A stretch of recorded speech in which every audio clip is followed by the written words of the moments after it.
Sir, atensya na po medyo mainit tayo sa taas. Akin na, Galboy, pipicture ako. Pogi ni Leo, man.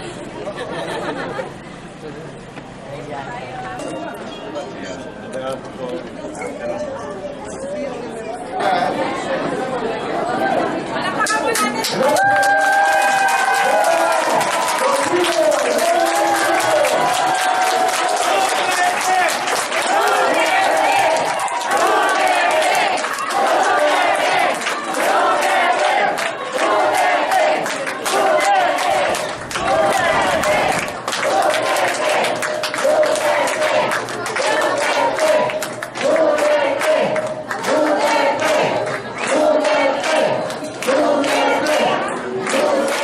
Seen so much gore.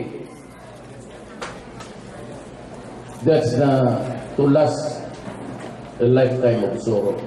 Mayor ka eh. Anak kayo ang susunod.